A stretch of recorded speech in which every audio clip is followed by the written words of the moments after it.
Welcome to the January 2nd edition of Colorado Inside Out Postgame, a special web-exclusive production here on Channel 12. The trial of James Holmes, the accused shooter of the 2012 Aurora movie theater shooting, will begin this year.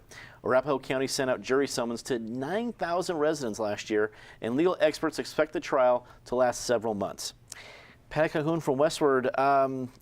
We're going to be talking about this for the entire year 2015. It's kind of our look ahead section as we do this. What are the big issues that are going to come out of this months-long trial? Well, the big issue, of course, is the death penalty. We've had some discussions about it. It certainly came up with the Nathan Dunlap issue, who will be not executed for the next 4 years since Hickenlooper is governor. But with Holmes, you think about it, it's time for us to have that talk. It has been it will be more than 2.5 years when the trial starts from the killings. He would have been in jail for life if they'd taken the deal. Instead, we're going to have this incredibly long, very, very expensive trial. And no matter what happens, then there will be later appeals on all of it. So you wonder at what point what's the greater good for the community with this. We're also going to get into the issue of how Colorado defines mentally deficient. I mean, where are the issues there? We've got certain laws in this state that are very different if you're going to use the insanity defense. So we'll be hearing about some of that. We're going to certainly see if George Brockler is looking at having more of a political career since he made the call to have this go to trial. So it's going to be a very long and very depressing discussion. David Copel from the Independence Institute and DU Law School, as one of our two esteemed attorneys at the table, you have a good way of looking at the legal side of this. I've heard that proving an insanity plea is pretty difficult in Colorado, but we've already seen a couple different mental health professionals, I guess, the evaluations of James Holmes. There seems to be a lot here. What do you think we're going to see in the trial? Well, we don't know what's in those evaluations, although there's certainly been a lot of pretrial sparring over those.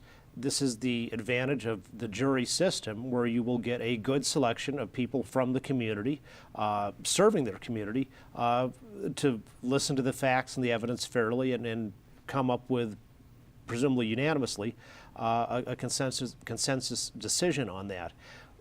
The death penalty was not created in Colorado by space aliens who snuck in and changed our code. We've been having a death penalty debate in Colorado ever since the early 1970s, when a Supreme Court decision ruled all state death penalties unconstitutional in their current form, and so states had to reenact them to comply with higher Supreme Court standards. Colorado's done so, and there's been lots of judicial tests and refinements of that over the years.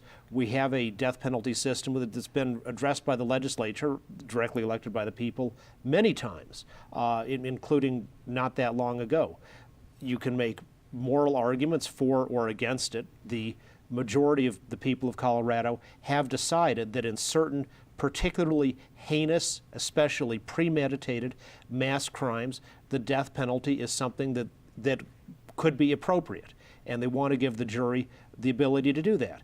If you want to change that, Representative Rhonda Fields, I think, had the right idea to say, well, instead of legislatively abolishing it, put it out to the vote of the people, and that would be fine, because that would reflect their moral choice. But as long as we have it on our statutes now, I think that George Brockler is doing the right thing in consultation with the families of the victims to go ahead. If Holmes is legally sane in the sense of being responsible, this would be one of the most appropriate cases possible for the death penalty. Penfield Tate, attorney at Greenberg-Traurig, and a longtime state lawmaker. Patty alluded to not only the death penalty being a big issue about this case, but also mental health, how we evaluate it, but also what goes into treatment. And there's the whole issue of his therapist and the notebook, all that kind of stuff. What do you think are some of the issues regarding both of those things that we'll see that come out in this trial?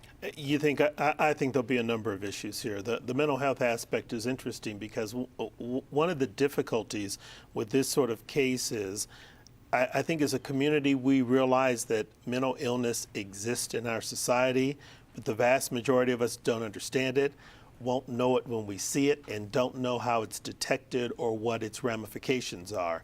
I'm sure there's a large segment of this community that thinks James Holmes is just faking. His parents wrote a pretty compelling letter saying that he's not a monster, he's got issues, and he's always had issues.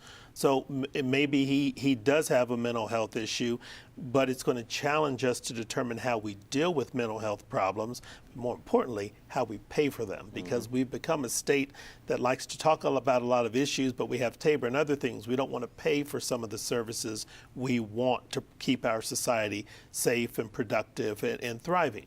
So that's going to be one conversation. Then we'll get to the fundamental conversation about the death penalty. And I think this case also illustrates the cost, both in human and financial cost, of certain policy decisions we make as a community.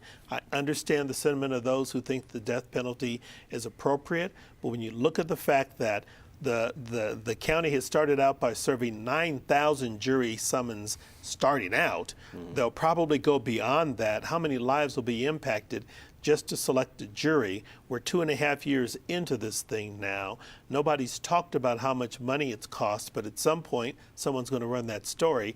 And as a community, people are going to ask, is it worth this amount of money to spend on this guy who, through his attorneys, already said he's willing to spend the rest of his life in jail with no hope of parole? Why are we doing this? Alicia Caldwell from the editorial page of Denver Post. Your editorial page is written on a variety of issues already about this case. What do you think your editorial page is going to be writing about in 2015 about this trial? Well, you know, there's been an sadly excruciating amount of detail already out about this case just by virtue of, of reporting, of the police reports, of the court documents.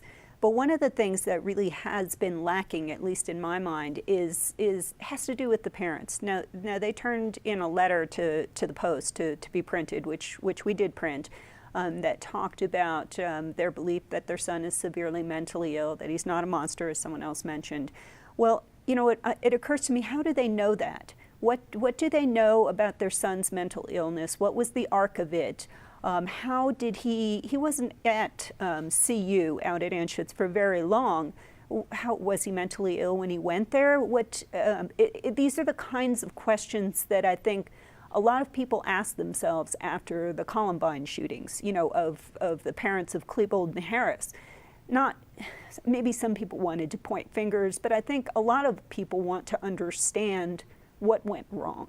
What can we learn from this? And I think that's, one of the things that we ought to be discussing, in relationship to this case.